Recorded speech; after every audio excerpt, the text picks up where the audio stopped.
Alright my friends, welcome back to our conversation about 3D touch in iOS. So here is, in the last video we talked about pick actions. When we pick the photo or we want to preview the photo, then we can have slide up and have some actions, okay?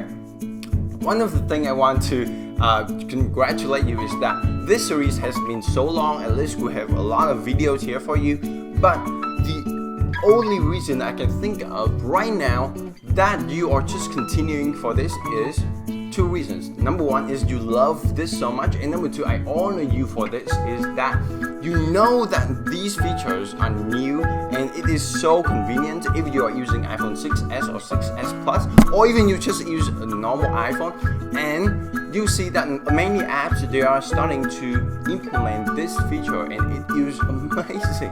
I love this feature. I love 3D touch, and I hope that you do too. And so the reason I can think of right now is that you love this feature and you want your users to have the same experience as you in your app, and I honor you for that. So let's continue on this, okay? So what we want to do in this video here is, if we press on harder on the icon, we'll have a list, a little pop-up message or dialogue. It says share, create a new photo or share the latest photo.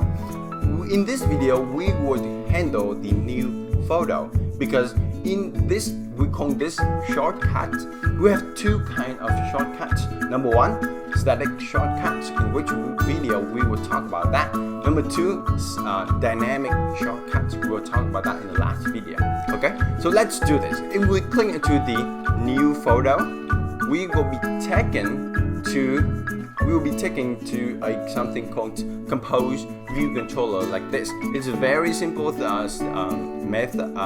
View Controller. It doesn't have anything there because I just want it to be a demo app, and you don't have to worry that, oh my gosh, dude, you put so many code here. How am I going to supposed to understand all of the code, right? So that's why I want to keep the code minimum so you don't have to worry about that. Okay, cool. All right, so let's do this. Now, the first step to do static shortcut is to go to the info.plist. Because it is static, then you will specify it statically. Okay. So I hope that you can see this clearly. Okay. So I'm going to create some of the things. The first one is I will click into this plus button. Okay, and I will name this UI application shortcut items, and then press enter. Here we go. So just press the plus button here, and then have the key is UI application shortcut items.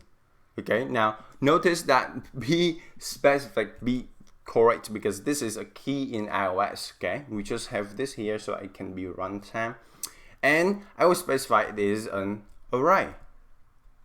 Cool. So in this array, I'm going to press this forward key and press plus so that we can add the first item 0, and for the item 0 I will call that a dictionary, and this dictionary doesn't have to do anything, just item 0. Press this one again to expand this, and press the plus button so that we can add some key value pair. Okay, the first key is a string, and it is UI application shortcut item icon typed. Okay, I will type it and then I will zoom in for you to see it. So here we go. UI application shortcut item icon typed.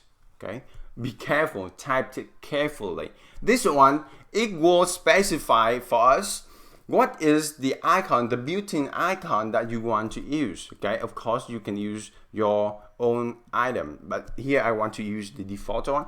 So I will use UI application shortcut icon typed capture photo. I know it is a long name. So UI application shortcut icon type capture photo. So it will show us the camera little icon. Excellent. Okay. Next, I am going to create a new key, and this one is UI application shortcut item title. Okay, and so we have UI application shortcut item title. This is the title of the item, and we'll call that new photo because we want to have new photo in your app. You can do it new post, compose a new post, or share this, share that, do something crazy. Remember, it has to be static. Okay, press the plus button again, and this one we'll call that UI application shortcut item typed. So now we will specify the UI application shortcut item typed. Okay, and the value here I will name that io.ductran.ui table view demo, which is the name of our project, and I use the reverse domain name. Okay, ductran.io is my domain name, and then we will have the new. So we have the type of that is reverse domain name dot new. So we know that later on we can check in the app delegates. I will show you immediately right now. Is that if it is the icon type, the item type is this key, then we can do something like show the compose view controller. Okay. All right. Cool. So let's go into the app delegate. In the app delegate here, there's nothing here again. We will do it now. So in the app delegate, I will call a function called handle shortcut item. Okay, so let's create that. Func handle shortcut item like that, and we'll have shortcut item, and it is UI application shortcut item. So our job is to implement this, and we want to switch on the shortcut item here, and we want to switch on its type, because later on we can specify a lot of type here, right? So if we have an action, a shortcut item for the new photo, we have a type there, new. If we have a thing like share something, then we have share. If we have something like open my profile, then we have profile. You get the idea. So here, if the case here is io.ductran.ui table view demo dot new, so we know that we want to show the compose view controller, then we will do self.present compose view controller. Okay, we will implement that method, and now we just default break.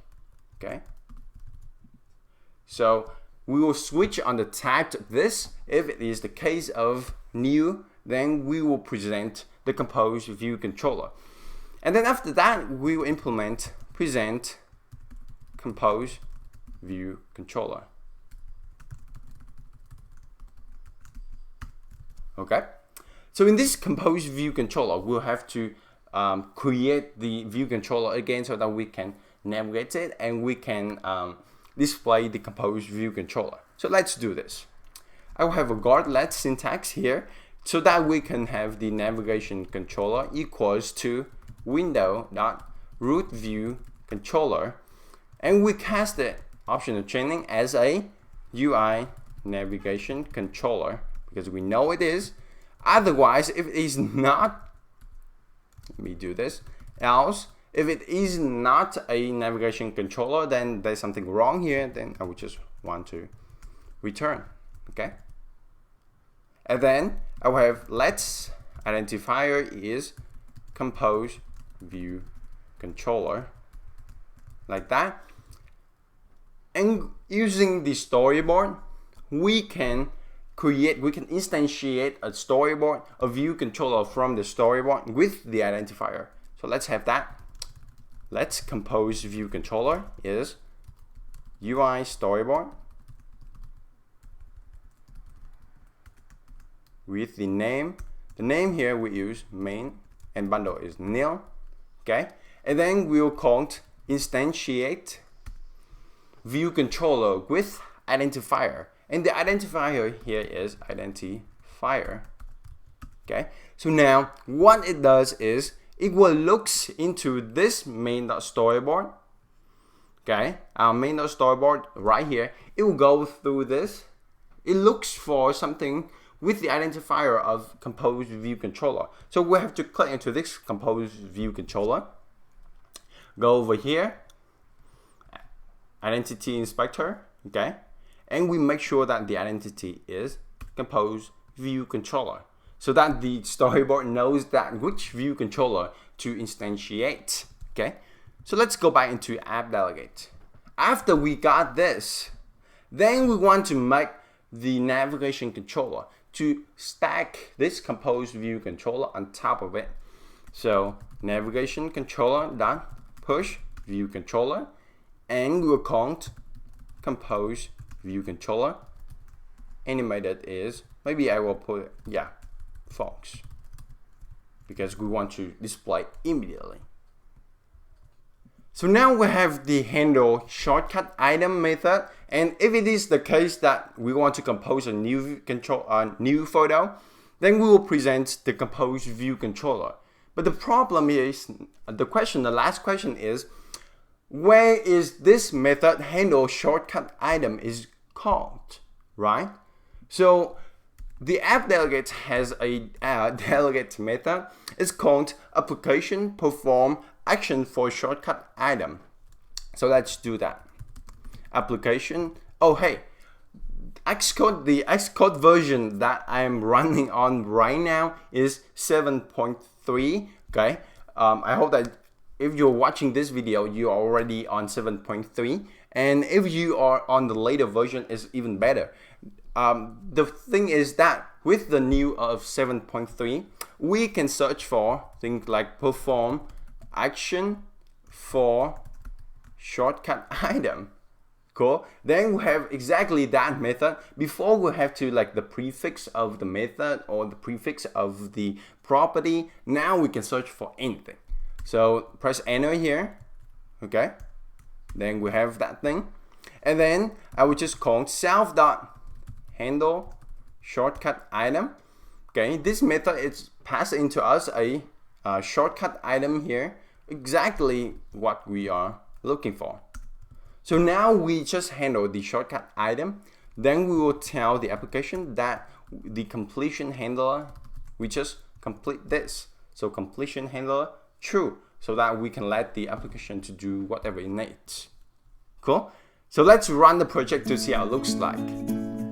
Now when we run the project, if it goes back into your app, notice that you will need an 3D touch available device, and if we press harder on the screen on the icon, then we can have the new photo, a new photo icon. Press onto that and we can have the compose view controller. Notice if you don't see maybe the image or the right title or something, then it may be because of your info.plist. So pay attention in the info.plist. Personally, when I do this, I mistyped this first line like 3 times. So pay attention over there. Okay, let me make this larger here for you. Okay, so just be careful with that. In the next video, we are going to learn about dynamic actions, dynamic shortcuts for our 3D touch. What happens is when we click into that, we want to share the latest photo. So the term latest, it means that it has to be dynamic. It means that the latest photo has to be on memory so that we know which is the latest photo, right? So let's do that in the next video.